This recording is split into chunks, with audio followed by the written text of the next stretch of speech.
우리 설교하기 전에 30초만 한 번 더 기도해야 되겠는데요. 우리 김선태 집사님, 한의종 장로님 목장인데요. 김선태 집사님이 오늘 아침에 아마 이렇게 쓰러지신 모양이에요. 뇌출혈 같은데 그분이 그 뇌출혈로 여러 번 고생을 하셨는데 하나님이 일으켜 주셨는데 오늘 아마 밤새 근무를 하고 아침에 쓰러지셨는데 동네 가까운 병원에서 잘 안 돼서 서울대병원으로 일부 예배 때 이송하고 있다는 얘기를 들었습니다. 아슬아슬하게 늘 살아오셨는데 오늘 우리가 기도해서 그분의 뇌가 다시 정상으로 돌아오고 또 모든 것이 회복될 수 있도록 김선태 집사님, 아직 연세도 젊으시고요. 우리가 한번 기도해야 될 것 같습니다. 잠시 우리 한번 기도해 주시죠. 네. 주여 아버지 하나님, 우리 한의종 목장의 김선태 집사님, 주여 오늘 아침에 쓰러져서 지금 이제 서울대병원에서 치료받고 있는 중에 있습니다.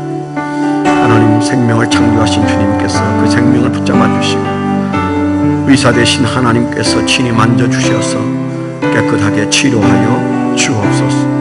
그래서 아버지 하나님, 우리와 함께 주를 예배할 수 있는 주여 온전한 건강으로 돌아서게 하여 주시고 남은 생에 더 열심히 기도하고 주님 앞에 엎드려 사는 복된 아들 되게 만들어 주시옵소서. 하나님의 백성들의 귀한 기도를 들어 주옵소서.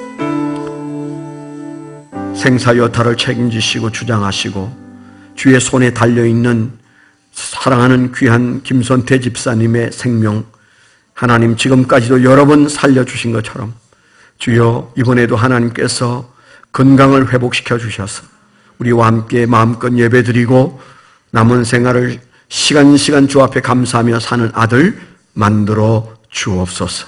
예수님 이름으로 감사하며 기도드리었습니다. 아멘.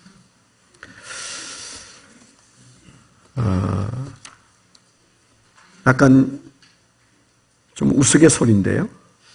제가 재미있어서 소개하려고 합니다. 일부 예배 때 소개했다가 제가 시험 될 뻔했어요. 별로 안 웃어가지고. 네. 말 안 된다 생각하면 웃으시면 됩니다. 연예인들에 관한 얘기인데요. 스캔들 없이 사생활이 제일 깨끗한 가수는 노사연입니다. 그 다음에 투수가 제일 싫어하는 연예인은 강타. 우리나라에서 제일 잠이 많은 연예인은 이미자. 네. 그 다음에 너는 시골에 산다를 세 글자로 하면 유인촌. 네. 어부들이 제일 싫어하는 가수는 배철수. 네. 청바지를 갖고 있는 사람은 소유진. 그렇답니다. 네. 제가 이 얘기를 한 이유는 7번째 얘기를 하려고 했어요. 세상에서 제일 아름다운 교회는? 네. 말도 안 되는 소리지만 그 말 하고 싶어서 제가 우스갯소리를 했습니다. 33년 전에 교회를 개척한 개척자로서 33년 전에 개척할 때 제 나이가 우리 나이로 33살이었습니다. 그래서 이제는 66세가 됐어요. 제 인생의 반토막이 개척과 함께 살아온 시간이었습니다. 정말 순식간에 지나간 시간이었는데요. 이미 들어서 잘 아시지만 1년에 한 번씩은 제가 그 교회 개척에 관한 말씀들과 교회 철학에 관한 말씀들을 꼭 합니다. 그래서 다시 듣는 수고가 좀 있으시겠지만 참으시면 지난 1년 사이에 우리 교회 오신 분들에게 들으라고 제가 하는 말인데요. 저는 교회 개척을 준비하고 개척한 사람이 아니고 실수로 개척한 사람이에요. 저는 일찍부터 목회에 대한 자신이 없었습니다. 소명을 받은 때는 중학교 2학년. 그래서 어렵게 그 고등학교 시절을 돈을 벌면서 보내고 대전 침례신학대학을 들어간 것이 1973년이었고요. 그 다음에 군대를 갔는데, 군대에서 큰 은혜가 있었지만은 저는 제대할 때 나는 목사로는 잘 안 맞는 사람이다. 나는 집사면 딱 맞을 사람이다. 그런 마음을 가졌어요. 내가 목사 되면 우선 설교도 잘 못할 뿐만 아니고 나를 만나는 교인들은 좀 불행하지 않을까? 이제 이런 착한 마음이 들었어요. 그래서 나는 목사 반열에서 빠져주는 게 맞다. 이제 그래서 하나님께 6개월 동안 기도했는데 하나님께서 가타부타 아무 말씀도 안 하셔서 저는 하나님도 침묵하시는 것은 노다. 그렇게 생각하고 저는 마음을 딱 접고 제대하자마자 이태원에서 사업을 시작해서 돈을 좀 벌었어요. 근데 그때 이태원 감리교회 김평호 목사님이 제가 청년으로 그 교회에 나오는데 저하고 얘기를 하시더니 제 이력을 알아버렸어요. 신학대학을 다니다가 군대 갔다 와서 복학하지 않은 청년이라는 사실을 알고 그 다음 해 25살 때 집사를 세웠어요. 총각 집사로. 교회 고등부 부장을 하면서 청년을 가르치면서 총각 집사로 교회 봉사를 하고 사업을 하고 있었어요. 그때 저는 정말 집사는 내가 딱 맞는 거다. 나는 집사감이구나. 왜냐하면 총각인데 집사를 했더니 많은 분들이 칭찬해 주셨어요. 저도 집사감으로는 별로 손색이 없다고 생각을 했어요. 그렇게 사는 중에 왔다 갔다 하는 제 아내를 보게 되고 제가 전도를 했더니 예수를 믿게 되고 우리 청년부에 들어가라고 했더니 잘 들어가서 믿음이 자라고 얼마 후에 마음속에 그 처녀가 점점 좋아 보여서 제가 프로포즈를 해서 3년쯤 됐을 때 이제 결혼을 하고 제주도에 신혼여행 간 첫날 밤에 과거에 신학생이었던 가락도 있고 또 총각 집사고 고등부 부장이고 그래서 제가 성경 찬송을 펼치고 이제 옷 벗고 자기 전에 우리는 예배를 드려야 된다. 그래서 제가 11시 30분, 밤 11시 30분에 예배를 시작했어요. 그 예배를 대충 드리려고 했는데 점점 심각해져 가지고 나중엔 저 혼자 막 울고 불고 막 그렇게 하고 이상한 분위기가 일어나서 그만 그러다가 제가 성령의 불을 받아버렸어요. 첫날 밤에. 제 아내는 불 안 받고 저 혼자 받았습니다. 제 아내가 봤을 때 얼마나 어색했겠어요.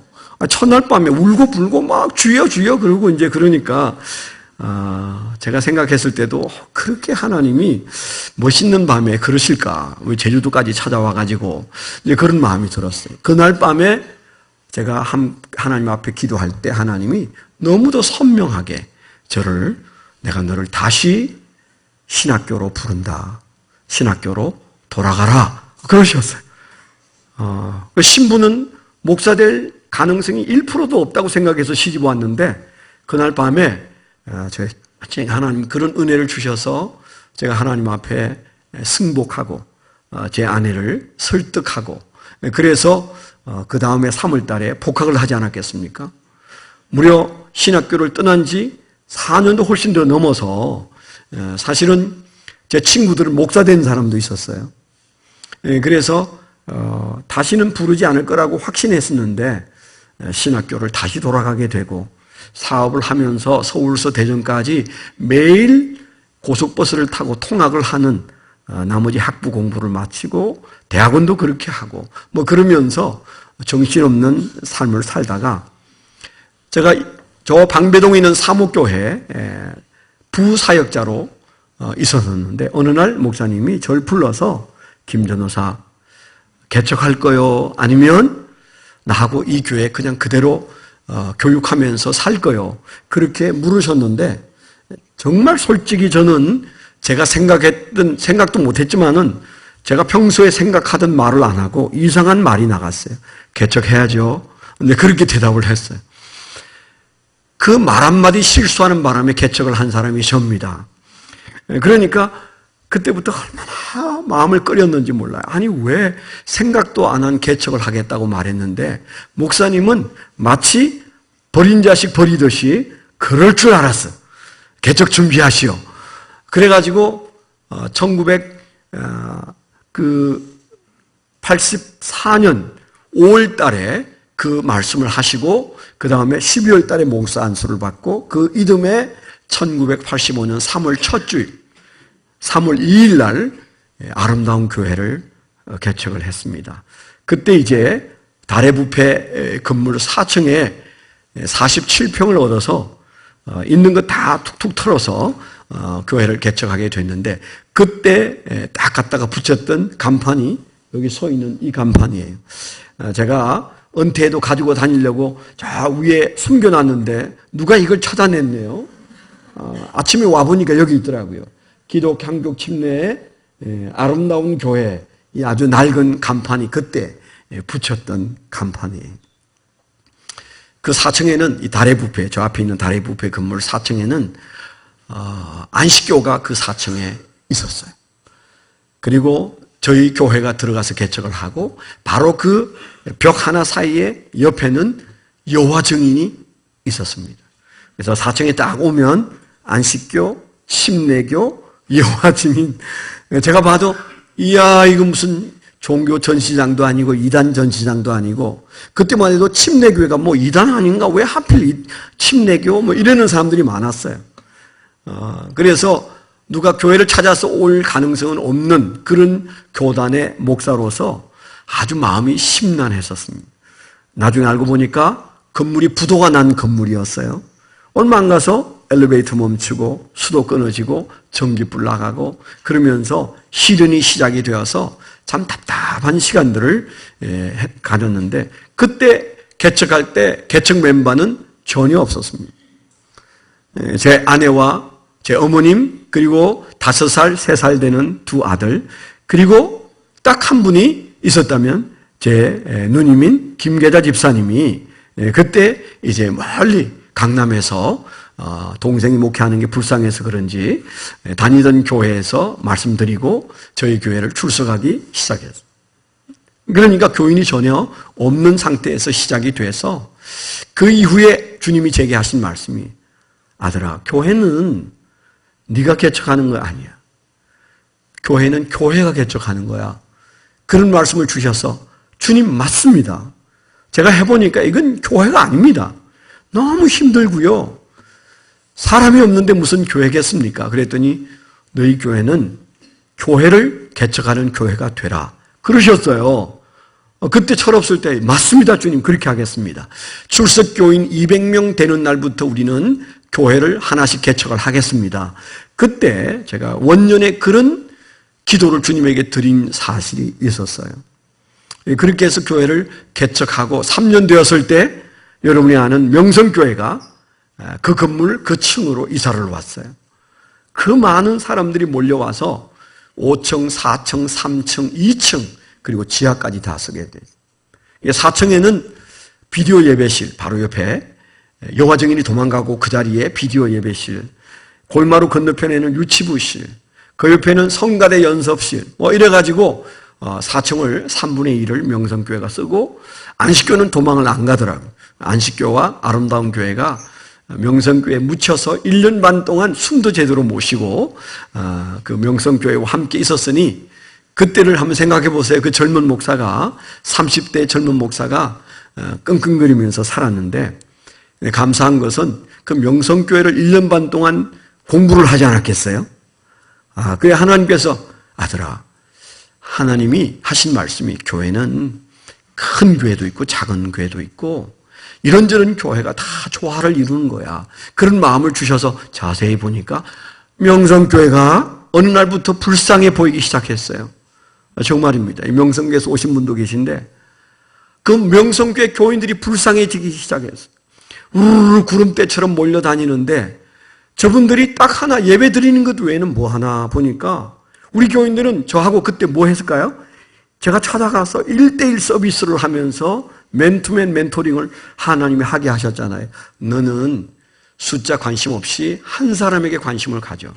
그래서 저와 제 아내가 집집마다 찾아가서 한 번 가면 2달씩 맨투맨을 하지 않았겠어요. 풀 서비스로 가서 그분에게 찬송도 기타 치면서 찬송도 같이 부르고 선물도 가져가고 그 가정을 위해서 꾹꾹 눌려서 축복 기도도 해주고 눈물 흘리며 하소연하는 얘기 다 들어주고, 그리고 하나님 말씀을 아주 간략하게 말씀을 가르치는 그런 특별한 가르침의 시간을 갖게 하셔서 세계적으로 유명한 멘토링 맨투맨이 바로 그 환경 속에서 나왔어요. 하나님은 참 오묘하시죠. 그래서 크게 하는 교회를 통해서도 영광을 받으시고, 바로 그 교회와 한 공간에 같이 있는 아름다운 교회를 통해서는 한 사람에게 관심을 가지라고 주님께서 그렇게 하셔서 1년 반 동안 명성교회와 같이 있으면서 명성교회를 다 분석을 하게 됐어요. 그래서 명성교회 가는 길이 있구나. 아름다운 교회가 하나님이 이끌고자 하는 방향이 있구나. 그걸 아니까 그때부터 마음이 아주 차분해지고 주님과 행복하게 목회를 하게 되더라고요. 떠난 지 4개월 만에 세계에서 가장 큰 교회가 왔어요. 여의도 순복음교회가 왔어요. 3만 5천 명 되는 동부성전이 왔어요. 그래가지고 그 자리 그대로 다 쓰게 됐습니다. 8개월 동안 여의도 순복음교회를 또 연구하게 되지 않았겠습니까? 그러면서 여의도 순복음교회는 이렇구나. 교인들의 성향은 이렇고, 그리고 교회의 구조는 이렇고, 그 안에 있는 영성은 이렇구나. 그 교회의 장점은 무엇이고 약점은 무엇인지 다 보이더라고요. 교인 몇 명 안 되지만은 그때 저는 하나님이 각 교회를 이끌어 가신다는 사실을 확신하게 됐어요. 너무도 차분하고 행복하게, 사실은 지금보다 그때가 훨씬 행복했어요. 그때는 뭐 가시밭길을 걸은 게 아니에요. 그때가 더 많이 웃고 더 많이 눈물 흘리고 더 인생이 뜨거웠어요. 그렇게 한 후에 벌써 그 두 교회를 경험하는 사이에 5년이 썩 지나가지고 5년이 된 교회가 1990년에 여기로 이사를 오게 됐어요. 그래서 여기는 지금 현재 세 공간이 하나로 됐는데, 저희가 100평 땅에 지하 1층 지상 3층짜리를 사서 리모델링을 해서 지하 1층 지상 4층을 만들어서 저희가 교회가 이제 성전 건축을 리모델링 건축을 하지 않았습니까?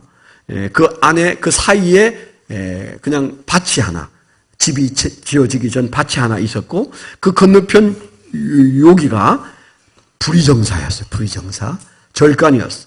목탁 두들기는 중이 있었던 공간이 바로 제가 서 있는 자리부터 플랫으로 박신영 집사님이 앉아 있는 바로 요 공간, 이게 일직선으로 가 있는 요 공간은 터가 셉니다. 그래서 설교 듣다가 가만 앉아 있으면 졸려요. 마귀가 역사하시던 곳이라, 역사하시던 곳이 아니라 역사하던 곳이라. 그래서 제가 서 있는 곳은 항상 중이 목탁 치던 곳이에요. 할렐루야. 네. 그래서 불의정사를 저희가 사가지고 이제 저희가 교회를 확장 공사를 해서 2004년에 저희가 이제 큰 교회당을 입당하지 않았겠습니까?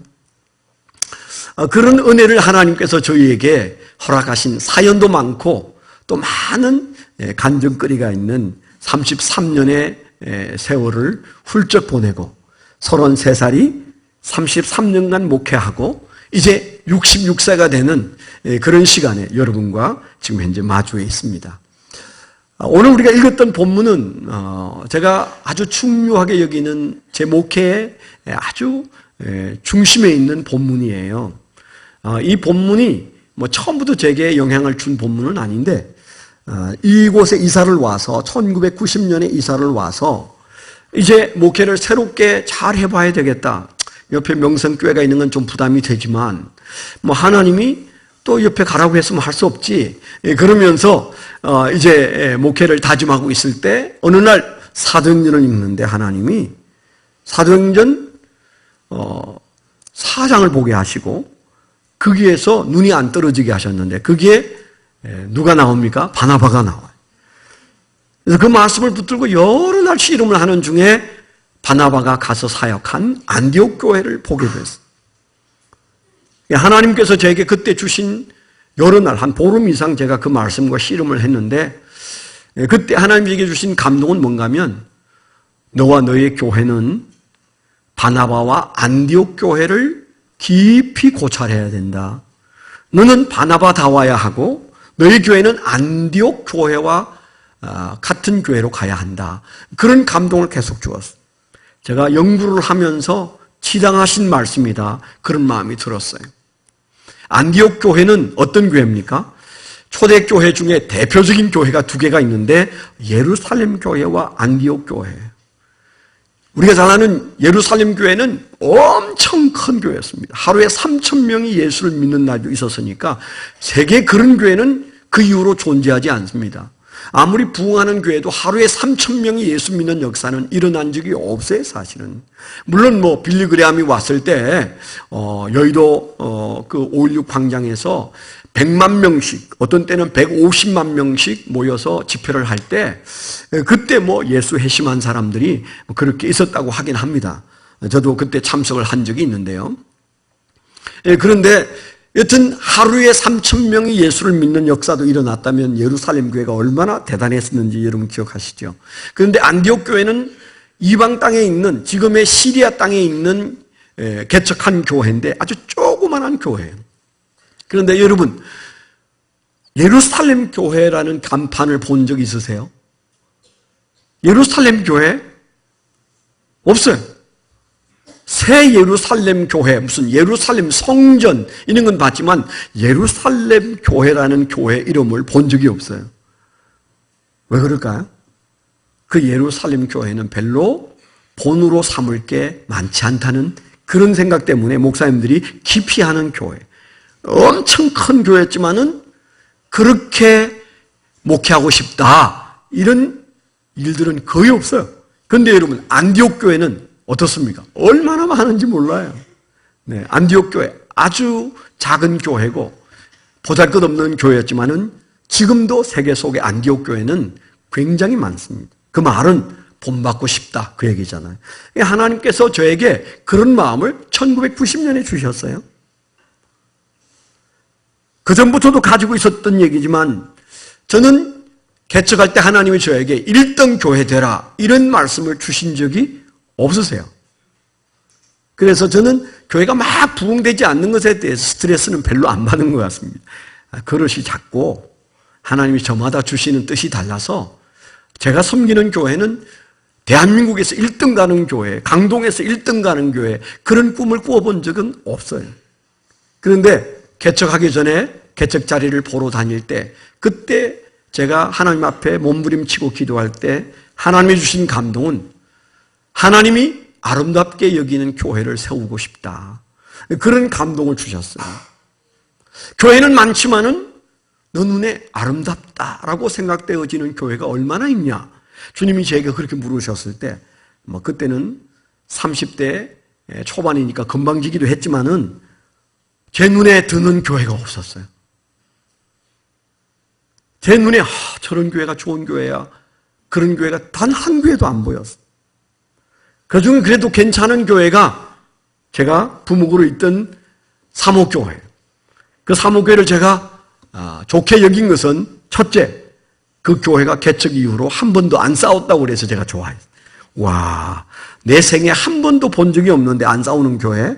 이 교회가 안 싸웠다니 정말 그건 높이 산다. 그런 마음. 두 번째는 그 교회가 열심히 제자 훈련을 했어요. 그래서 이 교회는 정말 교인들을 열심히 가르치는구나. 정말 그 좋다. 그 두 가지가 굉장히 좋아 보였지만은 그러나 제 마음속에 내가 꿈꾸던 교회는 아니더라고요. 그래서 주님의 말씀을 그대로 받아들였어요. 네, 예수님.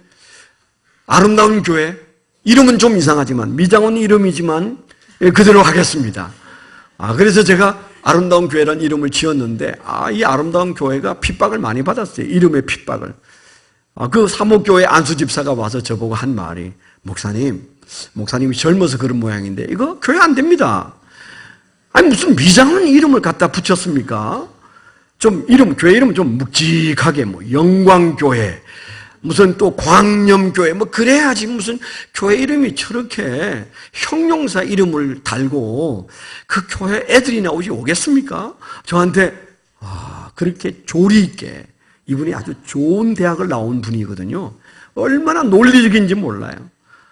그런 얘기를 들으니까 마음에 심란한 마음이 들었어요. 어쩌지? 간판도 갖다 걸었고 도장도 팠는데 어떡하나? 그럼 저분이 이거 바꿀 수 있는 그런 헌금이라 좀 하고 가면 내가 바꿔야 되나 헌금 안 하고 갑니다. 잔소리라 실컷 하고 그냥 갔어요. 못 바꾸었죠. 못 바꾸기 잘했잖아요. 여러분이 우리 교회 중간에 오신 분들이 대부분인데 여러분들 생각에 그 이름 괜찮다. 그래서 오신 분들이 많아요. 뜻밖에도. 그래서 아름다운 교회, 그 아름다운 교회란 이름은 큰 교회나 잘난 교회가 아니고 유명한 교회가 아니고 우리 교회는 하나님이 보시기에 아름다운 교회였으면 좋겠다. 근데 아직도 배가 고파요. 우리 교회는 아직 아름다운 교회라고 말할 수가 없어. 담임 목사의 사역을 내려놓을 즈음이 가까워도 마음속에는 이건 아닌데, 이래가지고는 안 되는데, 그런 마음이 제 마음속에 욕심이 많은지 성령이 말씀하신 것을 다 이루지 못해서 그렇겠지요.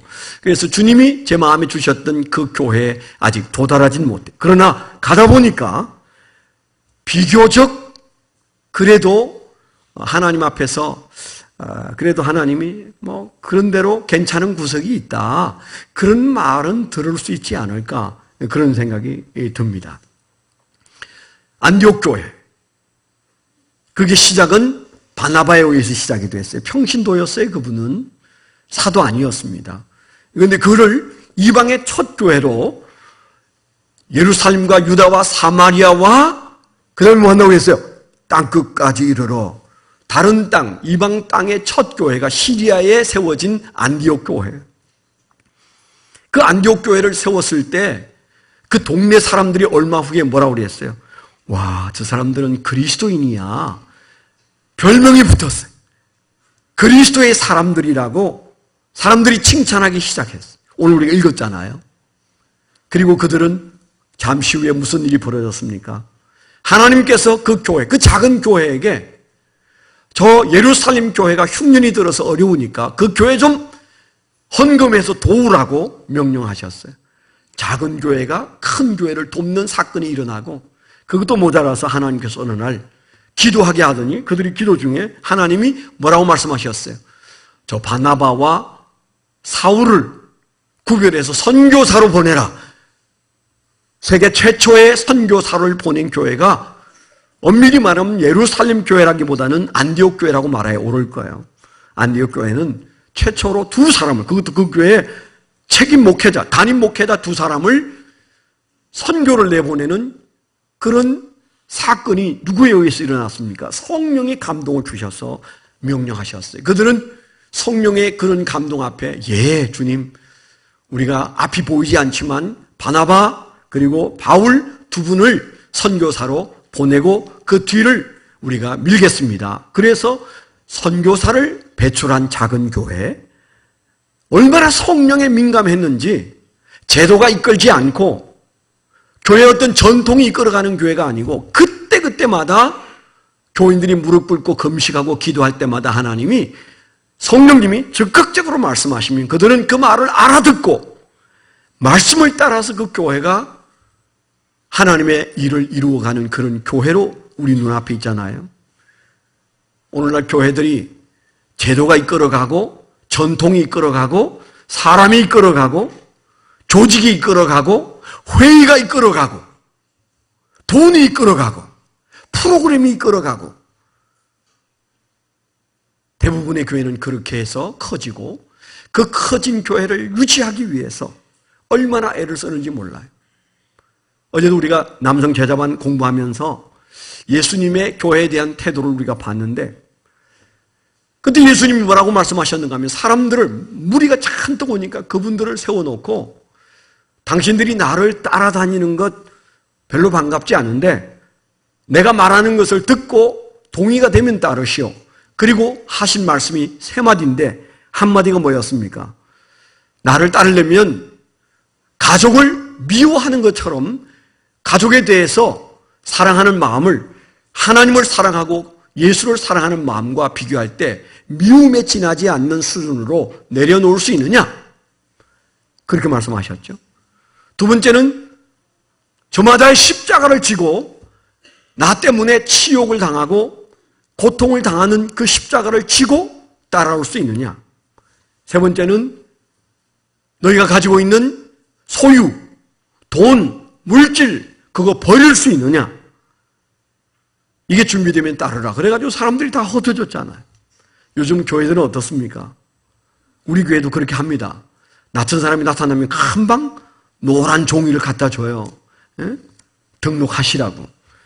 교회들이 그저 누구든 그 사람이 어떤 배경을 가지고 왔는지 묻지도 따지지도 않고 그냥 등록시켜요. 그러니까 신천지가 얼마나 편하게 활개치며 교회에서 깊숙한 곳에 들어가요.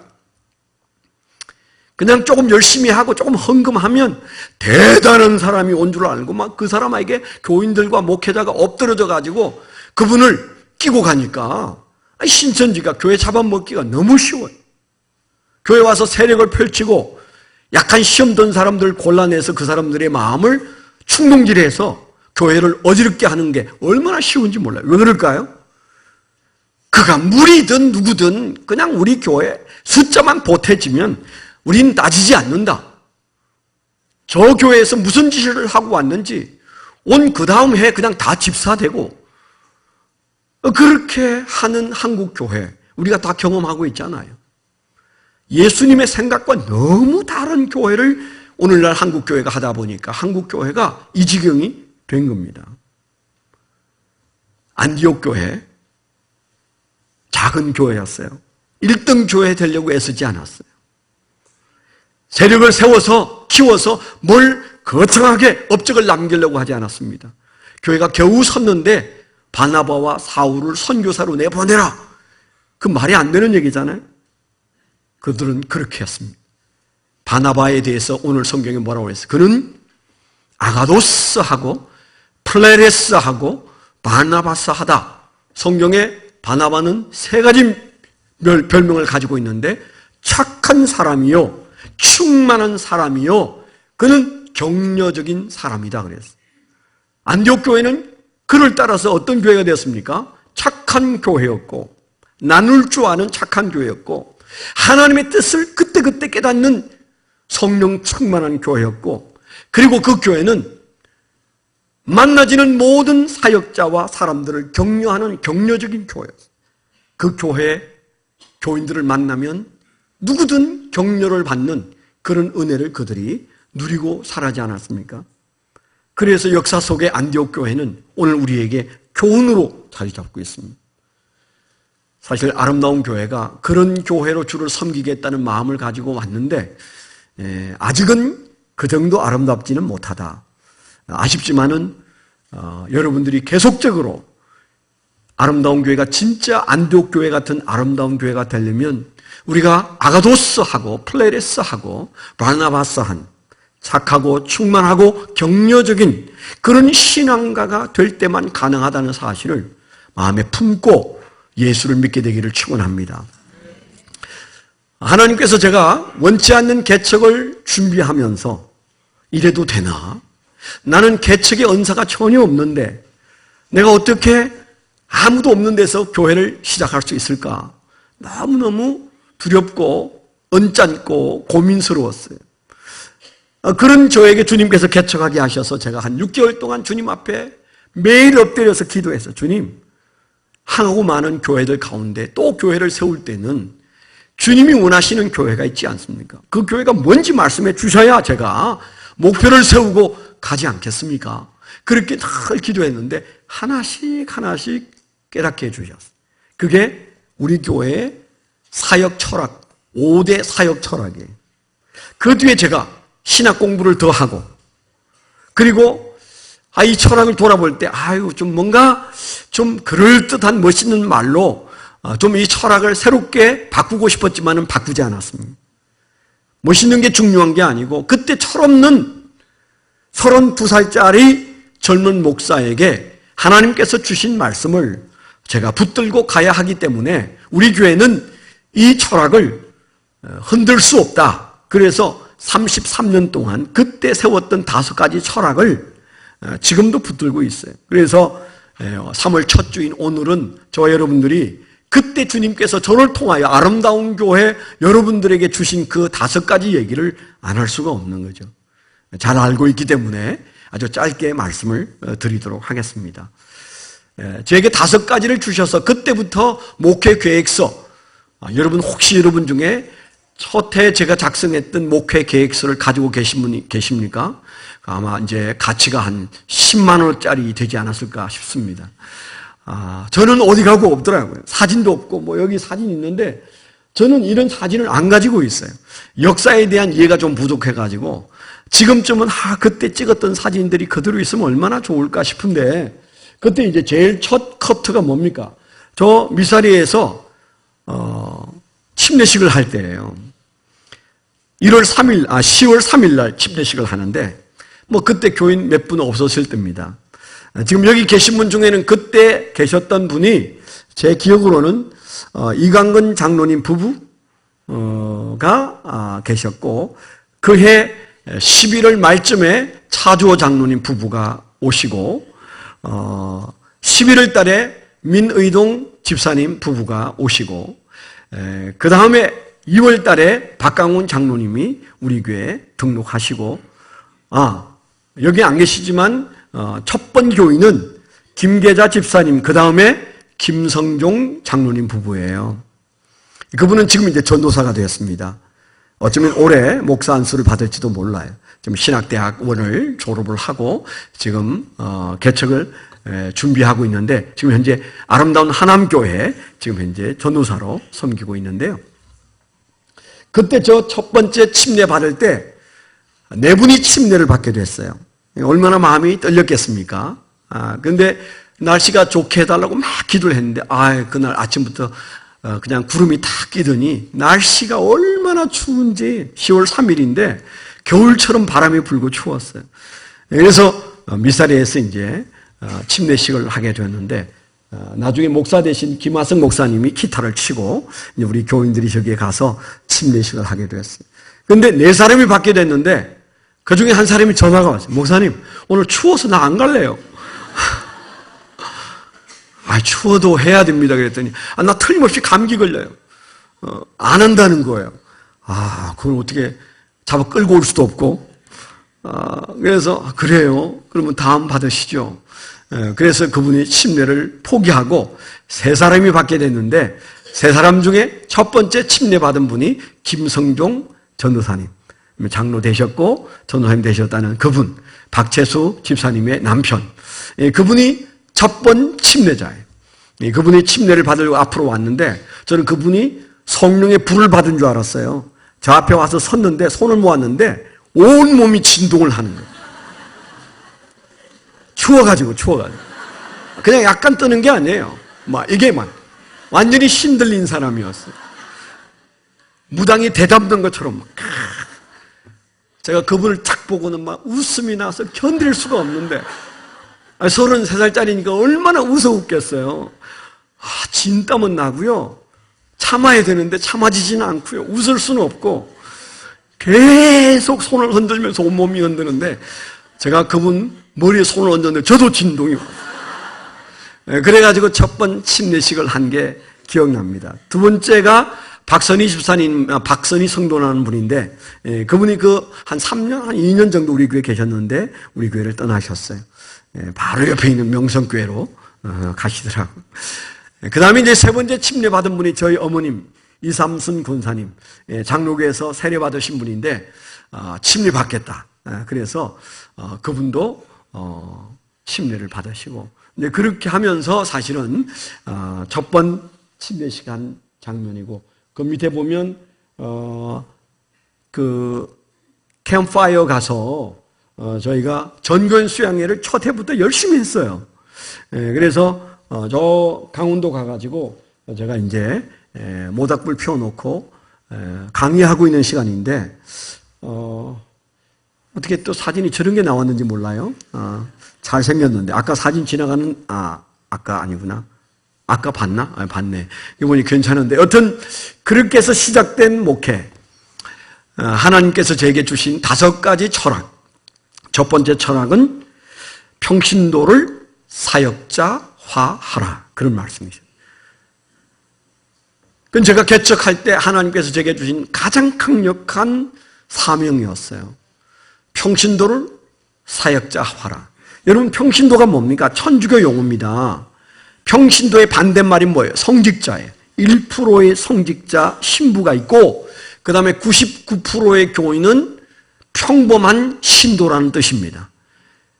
이게 아주 나쁜 언어라고 제가 말씀드렸죠. 이건 아주 기독교를 병들게 하는 단어예요.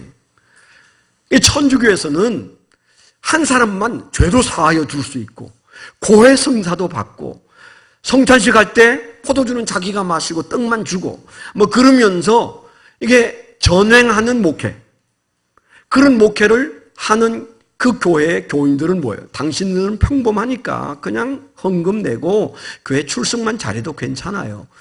은연중에 그렇게 받아들여서 아 좋다 편하다. 여러분 지금도요 개신교에서 천주교로 가는 사람들이 많아요. 이유는 딱 한두 가지입니다. 하나는 편하다는 거예요. 복가되지 않는다는 거예요.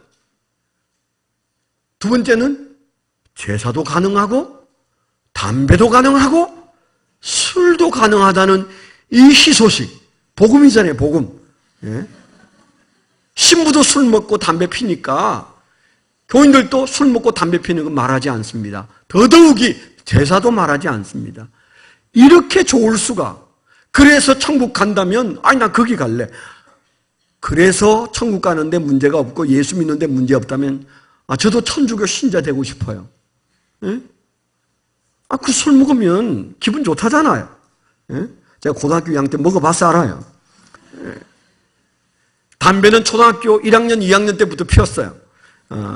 어른들이 피다가 버린 거 그냥 주워서 뒤에 가서 이렇게 빨면서 담배 맛 알아요. 그래서 담배 못 끊는 분 제가 당분간은 이해합니다. 당분간에 집사 되면 끊어야 돼. 술. 저도 사실은 초등학교 한 3학년 때부터 술 먹었어요. 늘 도가에 가서 막걸리 받아오라고 주전자 2개 주면 그 때문에 그냥 팔 아픔이 흔들어서 반치나 버리고 또 빨고 그러면서 집에 오면 벌겋게 돼 있고 뭐 그러면서 제가 술 맛을 초등학교 3학년 때부터 배웠다니까. 제대로 술을 먹었던 때는 고등학교 2학년 때 먹어봤어요. 근데 여러분 집사 되면 술도 이제 좀 끊어봐야 돼. 그것 때문에 지옥 가는 건 아니지만 그것 때문에 신앙이 안 자란다니까. 안 자란다니까. 정말입니다. 안 자랍니다. 술이 들어와서 나를 취하게 하는데 성령에 취할 수 있을까요? 술 취하지 말라. 이는 방탕한 것이니 성령의 충만함을 받으라. 성경에 분명히 있잖아요. 술 취하는 건 방탕하는 거래. 그 방탕하는 술을 먹는 사람이 성령 충만해질 수 있을까요? 불가능하다고 성경에 돼 있잖아요. 그 술 끊고 성령 충만해질 수 있다면 해봐야 될 거 아니에요? 그래서 정말 우리가 예수를 믿는데 평신도가 나는 평범하니까 이것도 해도 되고 저것도 해도 돼. 나 편하게 예수 믿을래. 여러분 그렇게 생각하면 잠시 나그네로 사는 동안 편하고 영원을 사는 동안 영원히 여러분 마음속에 불편해질지 몰라요. 지금 우리는 영혼을 준비하는 나그네의 삶이니까 지금 아닌 건 지금 노력해서 끊어봐야 되고 버려야 돼요. 평신도 아닙니다. 사도행전을 펴보세요. 최초의 순교자가 집사예요. 그리고 그 집사는 설교하다가 죽었어. 우리 교회 목사 아닌 목자들이 목회하고 있잖아요. 그게 진짜 교회지. 99%의 사람은 구경해도 되고 한 사람이 그저 북치고 장구치고 하는 그런 식의 목회가 중세 암흑기를 만들었어요? 아닙니다. 성경은 절대 그걸 동의하지 않습니다. 그따위 교리가 있는 거예요. 우리가 그게 숨어버리면 안 돼요. 나도 하나님 앞에 김종국 목사처럼 전문 훈련은 안 받을지 몰라도 나도 또 다른 목회자다. 아멘? 아멘 하세요. 설교 길어집니다. 네. 동의가 안 되면 오늘 같은 날은 1시까지도 할 수 있어요. 네. 그래서 우리 마음속에 가져야 될 것이 하나님이 저에게 개척 딱 할 때 평신도 나 그거 정말 싫어. 내가 언제 평신도란 말을 만들었냐. 그건 잘못된 거야. 그 평신도를 싹싹 지우고 그들에게 사역자라고 말해줘. 그리고 어느 때가 되면 훈련받아서 그들이 너와 함께 사역하는 그런 교회 만들어. 이게 주님이 제게 주신 명령 1호였어. 아멘. 주일은 제가 여러분 앞에 목회자로 있지만은 월요일부터 토요일까지는 여러분이 목회자예요. 여러분의 직장에서 여러분이 목회자예요. 여러분 사업장에서 여러분이 목회자예요. 그게 저는 못 갑니다. 여러분만 갈 수 있는 그곳이 여러분이 목회지잖아요. 아니, 그 마음을 딱 품어보세요. 세상이 뒤집어집니다. 사역하지 않는 교인을 성령이 어떻게 무슨 재주로 도와요? 성령 충만하면 사역하려고? 아니에요. 바꾸어 말하고 있는 거예요. 사역해야 성령 충만해. 우리 교회 보세요. 지금 현재 목자 되신 분들이 할만해서 하시는 분도 계시지만 못한다는 거 억지로 하나님이 끌어다가 안수해서 목녀로 세웠어. 그분이 목자 목녀 되기 전 10배나 하나님 앞에 눈물 뿌리고 땀 흘리고 끙끙거리면서도 주님 앞에서 살다 보니까 하나님이 들어 쓰시는 가운데 성령의 역사예요. 감이 되어서 목사 되고 장로 되고 집사 되는 사람 없고 목자 되는 사람 없어요. 웬만하면 그냥 자원하세요. 난 모르겠다. 교회가 알아서 세워주면 난 목자 되고 싶다. 아멘? 그런 마음을 좀 가지셔야 돼요. 최영기 목사님이 오셨을 때 목자 하겠다는 사람이 얼마나 많은지 아세요? 비디오 한번 돌려볼까요? 그 최영기 목사님이 저한테 한 얘기가 뭔지 아세요? 목사님, 와, 대단한 교회예요. 목자 하겠다는 사람이 너무너무 많아요. 나 이런 교회 정말 흥분돼요. 그러면서 목사님 빨리 목회자 세미나도 열고 평신도 세미나도 열고 아름다운 교회가 좀 열심히 좀 이제 시작해요. 목자 되겠다는 사람이 저렇게 많은데 그랬어요. 여러분이 손들었기 때문에 그분은 환상을 가지고 저를 만날 때마다 그렇게 잘하는 줄 알아요. 자기가 그때 손 들었는지도 모르는 분들도 계세요. 비디오 틀어드릴 테니까 다음에 확인하세요. 우리가 할 수 있어서 하는 거 아닙니다. 하나님이 내가 이 세상에 사는 나머지 인생은 사역이구나. 사업을 하는 것도 사역이고 직장생활도 사역이에요. 여러분이 가는 그곳이 여러분의 목회지입니다. 아멘? 주님께서 저에게 그 명령을 33년 전에 하셨다고. 두 번째는 너희 교회는 선교를 최우선 사역으로 삼으라. 그렇게 말씀하셨어요. 철없는 저에게, 저는 선교에 의지도 없고 선교에 열정도 없는 사람이에요. 그런 저에게 주님께서 명령하신 것이 너와 너의 교회가 선교에 관심을 가져야 돼. 그런 말씀을 주셨어요. 초대 저희 교회가 개척했을 때 두 교회가 저희 교회를 지원했어요. 사모교회, 제가 모교회, 사모교회가 매달 10만 원씩 지원하셨어요. 그 다음에 둔촌동에 있는 찬양교회 목사님이 저에게 찾아오셨어요. 김 목사님, 옛날에 사업할 때, 개척할 때 많이 도와주셨는데 우리 교회가 이 교회에 지원하기로 했어요. 그래서 매달 5만 원씩 지원하겠다고 하셨어요. 1년 지원 받았어요. 그 다음에 제가 끊어달라고 그랬어요. 그 다음에부터 우리는 개척한 지 5년 된 교회를, 개척한 지 1년 된 교회가 선교 지원하기 시작했어요. 마음이 뜨거웠어요. 그때부터 여러분들이 다 아는 사실이지만 우리는 선교를 넓혀서 여기까지 오면서 빚은 못 갚아도 선교는 한다. 전 세계를 멘토링으로 매해마다 한 7천만 원 정도 들어가는 것을 교인들이 헌금해가지고 전 세계를 한 바퀴 돌면서 선교사님들을 격려했어요. 멘토링 세미나 했어요. 그리고 우리 교회 규모에 비해서 우리는 지나치도록 많은 선교사님들을 섬기고 있어요. 100명 정도의 선교사님들을 섬기고 있어요. 아직까지 제가 자세히 안 봐서 그런데 비율로 말하면 우리 교회만큼 선교를 많이 하는 교회를 저는 아직 못 봤어요. 비율로. 요만한 교회, 요 사이즈의 교회가 이 정도 선교하는 것 있겠지만 저는 아직 못 봤어요.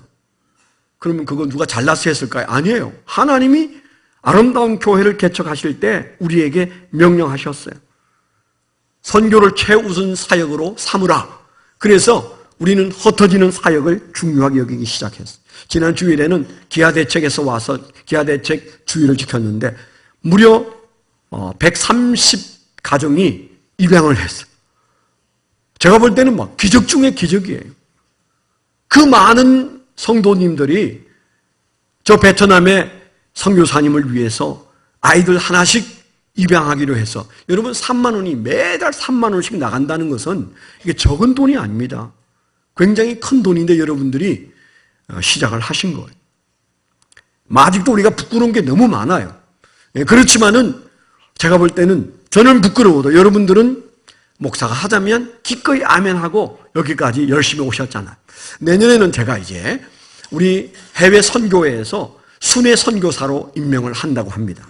그래서 시간을 내어서 1년 중에 몇 달 정도는 여기저기 선교지를 전 세계에 있는 침례교 선교사님들을 방문하고 그들의 밥도 사고 사연도 들어주고 그리고 멘토링 교육도 하고 여러 가지 훈련된 제가 훈련해서 가지고 있는 그런 은사들을 좀 발휘하면서 할 거예요.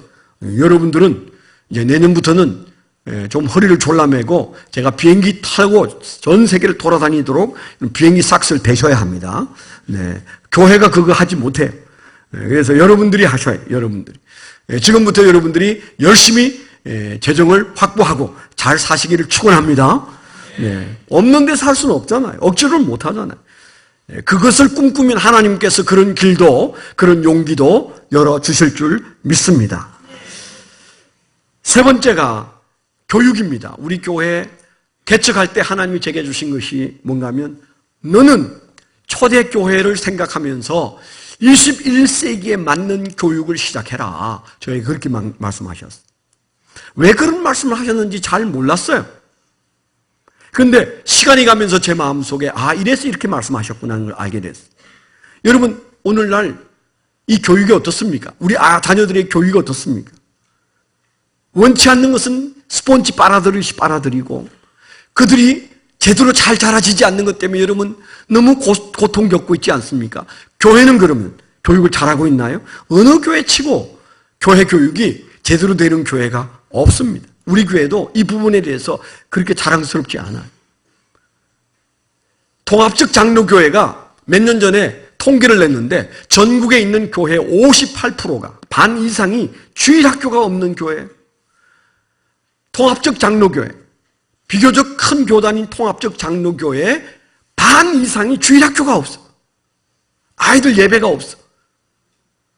이 얼마나 참담한 현실입니까? 아이들이 엄마 따라서 교회 안 나와요. 그러면 엄마 아빠는 교회 안 다니는데 아이가 교회를 나온다? 그건 기대하기가 너무 어려워요. 저희가 어렸던 시절에는 부모는 교회 안 다니는데 아이들은 얼마나 많은지 어느 교회를 가든 아이들은 어른의 2배나 3배 됐어요. 지금은 어른들의 큰 교회는 어른들의 10분의 1이에요. 10분의 1. 옆에 있는 교회 같은 교회는 어른들의 10분의 1입니다. 어른은 10만 명 모인다는데 아이들은 10,000명도 안 모여. 10,000명이 무슨 10,000명은. 이 무슨 현상입니까? 교회 교육이 불가능한 현상으로 주저앉고 있다는 겁니다. 하나님께서 33년 전에 저에게 21세기는 초대교회 때와 방불한 때가 될 것이다. 그러니까 새로운 각오로 교육을 시작하라. 그런 마음을 주셨어요. 근데 지금 생각해 보면 맞는 말씀이에요. 초대교회 당시에 자녀 교육이 그들에게 얼마나 어려웠습니까? 그러나 그들이 그 자녀 교육을 위해서 홈스쿨링을 하면서 그 자녀들의 신앙을 바로 세우고 그리고 교회 공동체가 작은 가정 단위로 모여서 서로 자녀들을 격려해 주니까 순교하면서도 그 자녀들이 잘 자랐어요. 그래서 다음 세대가 열려서 로마가 국교로 바뀌는 역사가 일어나지 않았겠어요? 21세기의 오늘날 교회 교육이 주저앉았습니다. 교회에서 배우는 게 많지 않아요. 그들의 사상이나 철학이나 가치관이, 세계관이 교회에서 만들어진 게 아니에요. 학교에서 만들어진 것도 아니에요. 연예인들 쫓아다니면서 그들의 가치관이 만들어지고 있어요. 그들에게 뭘 기대할 수 있겠습니까? 예수 믿는 부모에게서 예수 안 믿는 자녀가 수두룩이 나오고 있는 이 시대, 이제 교회가 뭐 해야 돼요? 21세기형의 교회를 해야 돼요. 저는 일찍이 주님의 명령 때문에 교회가 작을 때에도 부사역자가 많았던 교회입니다. 아마 전국에서 우리 교회만큼 부사역자가 많았던 때도 없어요. 작년 올해 들어와서 저희 교회가 제가 이제 은퇴를 준비하면서 다음 목사님이 선택해서 이 교회를 이끌어 가라고 제가 부사역자를 줄이고 있습니다. 그래서 제가 있는 동안에 벌써 4분을 줄였어요. 그러니까 이제 요담 목사님이 오시면 또 이제 보강을 해야 될 거예요. 그러니까 1년 이전을 생각해 보셔요. 우리 교회 전임 사역자가 얼마나 많았나. 뭐 그런 교회 없을걸요? 비율로 말하면 명성교회 한 10배나 20배 정도 부사역자가 많은 교회. 왜 그렇게 했을까요? 빚도 많은데? 빚이고 뭐고 간에 우리가 해야 할 일이 교육이고 선교다. 그런 마음을 여러분들이 따라주셨기 때문에 열심히 하긴 했어요. 욕심만큼은 안 돼도. 이 교회 이렇게 잘 지어놓고 이 안에서 4부, 5부 드리면서 아이들도 그렇게 오전 예배, 오후 예배 하면 여러분 비전센터 살 거 없어요. 그런데 저희가 빚도 갚기 전에 여기 A동, B동, C동을 30몇 억에 빚 얻어서 사지 않았겠습니까? 왜 그랬습니까? 어른들 좋으라고? 이것만 있으면 충분해요. 그런데 다음 세대를 위해서 저희가 그렇게 무리를 한 이유는 교육이 이루어지려면 하드웨어도 갖추어져야 된다. 그런 간절함 때문에 그렇게 하고 있는 거예요. 교회가 제대로 된 훈련을 해야 합니다. 제가 은퇴한 다음에도 이 교육은 놓치지 않고 열심히 할 생각이에요. 누가 무슨 말을 하든지 저는 다음 세대를 위해서 헌신하고 싶어요. 그래서 아름다운 교회가 우리 자녀들을 어느 정도 제대로 훈련을 시켜서 초대교회의 영성을 가진 다음 세대가 일어나고 있다. 그런 말을 들어야 되지 않겠습니까? 그래서 젊은이를 이끌어서 교회에 젊은이가 넘치는 교회. 잘 보십시오. 우리 교회 젊은 분들이 얼마나 많은가. 좌우에 보십시오. 많죠? 어린이는 또 얼마나 많은데요. 구석구석에서 지금 예배드리는 어린이 세대를 보세요. 다른 교회에 비교 안 될 만큼 많습니다. 교육을 잘 시키는 것에 대해서는 좀 자신이 없어요. 그렇지만 열심히 노력하는 것은 사실이에요. 왜 하나님이 33년 전에 21세기에 맞는 교회 교육을 해라. 그런 명령을 주셔서 현재 진행형이지만 우리는 이 일을 해가고 있습니다. 네 번째는 교회 개척 사역을 철학으로 주셨어요. 교회가 큰 교회를 지향하지 말고 많은 교회를 지향하라. 이런 말씀을 주셨어요. 하나님께서 저에게 아주 뚜렷한 말씀이에요. 너희 교회는 큰 교회 되려고 하지 마. 그 대신에 많은 교회로 가라. 주님께서 그런 말씀을 주셨어요. 많은 교회로 가는 방법이 뭐예요? 교인 띄어서 교회를 개척하는 길밖에 없어요. 지금은요, 교회가 교회를 개척하지 않으면 절대 생존이 안 되는 시대에 왔습니다. 우리 교회도 그저 20, 30명, 3, 40명 이렇게 이제 개척을 따라 나가는데 그 정도 가지고는 어려워요. 우리가 8개 교회를 개척했고 9번째 교회를 시작하려고 하고 있는데 여러분 많이 좀 자원하셔야 돼요. 사명으로 갔다 오셔야 돼요. 정말 가기 싫으면 1년이라도 갔다 오셔야 돼요. 부지런히 1년 동안 섬기고 돌아오실 수 있도록 여러분 문을 열어놓고 있습니다. 그래서 지금까지 많은 분들이 다녀오셨잖아요. 또 가서 섬기는 분들도 계시잖아요. 우리 교회에서 그냥 묻어서 있는 것보다 10배의 감격과 은혜가 있다는 사실을 알지 않습니까? 하나님께서 우리에게 명령하셨기 때문에 그 명령에 순종하면 하나님이 준비한 복을 주시게 돼 있습니다. 지금은 33년 전에 주님이 우리 교회에게 명령하신 그 명령이 옳다는 사실을 모든 목사님들이 인정합니다. 큰 교회를 지향하는 것보다 많은 교회를 지향하라는 주님의 명령이 우리 교회에만 주신 말씀이 아니에요. 한국 교회가 이 명령을 아멘하면 한국 교회는 살아납니다. 올 봄에 우리가 9번째 교회, 오상선 목사님이 개척하는 교회 여러분들이 기도해 주시고 물질도 함께 하시고 그리고 주님이 가라면 기쁘게 가셔서 섬기고 돌아오려면 돌아오시면 됩니다. 그런 역사가 일어나기를 축원합니다. 5번째는 아름다운 교회는 가정 같은 교회를 꾸려라. 그리고 가정은 교회 같은 권위를 지녀야 된다. 그걸 말씀하셨어요. 가정 같은 교회, 교회 같은 가정. 이게 이제 5번째 철학이에요. 하나님께서 33년 전에 저에게 너희 교회는 성경에 있는 대로 권속이라고 했는데 너가 가정 같은 교회를 본 적이 있냐? 없습니다. 그랬더니 주님께서 교회는 가정이어야 돼. 끝까지 책임져 주는 그런 사람들 속에서 호흡하며 예수 믿게 해야 돼. 저에게 그래서 하나님 그렇게 하겠습니다. 대답은 잘 했는데 사실 그렇게 잘 가지진 않지만, 그러나 그저 여러분 농담으로 듣지만 아름다운 교회에 속한 이들은 가난해서 죽는 사람 나오면 안 되고, 가난해서 대학 못 보내는 교인이 있어서는 안 된다. 정이 대학을 못 보낼 것 같으면 교회가 대학 등록금 대준다. 나중에 갚으면 된다. 그 얘기 늘 해왔지 않았습니까? 그래도 그런 혜택 보신 분들도 많이 있으시지 않습니까? 이게 권속입니다. 이게 가정입니다. 그 중에 하나님께서 우리에게 순으로 모이던 교회에 강력한 가정으로서의 교회 목장을 하게 하셨어요. 다음 주에 이제 목장에 안 들어가시는 분들 목장 편성을 해서 교회에 알려드릴 겁니다. 그냥 순종하세요. 따지지 말고, 내가 사정이 안 돼서 못 갈 수 있어요. 그러나 저걸 두시고 기도해 달라고 부탁하세요. 그러면 여러분들을 위해서 기도해 주시고 여러분의 어려움에 동참할 수 있을 겁니다. 그래서 다음 주에는 절대 따지지 말고 그냥 발표되면 이 목장에 내가 들어가야 할 숙명인가 보다. 아멘. 그런 마음을 가지고 들어가시고, 여러분 목장도 이번에는 좀 따지지 말고 받으세요.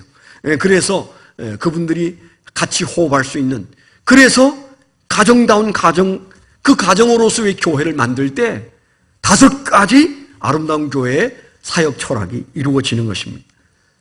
결론의 말씀을 드리면, 여러분 아름다운 교회는 바나바처럼 착한 교회, 아가도스한 착한 교회, 플레레스한 충만한 교회, 세상과도 통하고 하나님과도 통하고, 바나바스 격려적인 교회, 성도끼리 서로 격려해주고 다음 세대를 격려해주고 다음 세대는 이전 세대를 격려해주는 교회 안에 들어오면 격려받는 은혜가 있어서 살아갈 용기가 생기는 그런 교회, 하나님께서 원하는 교회가 그런 안디옥 교회입니다.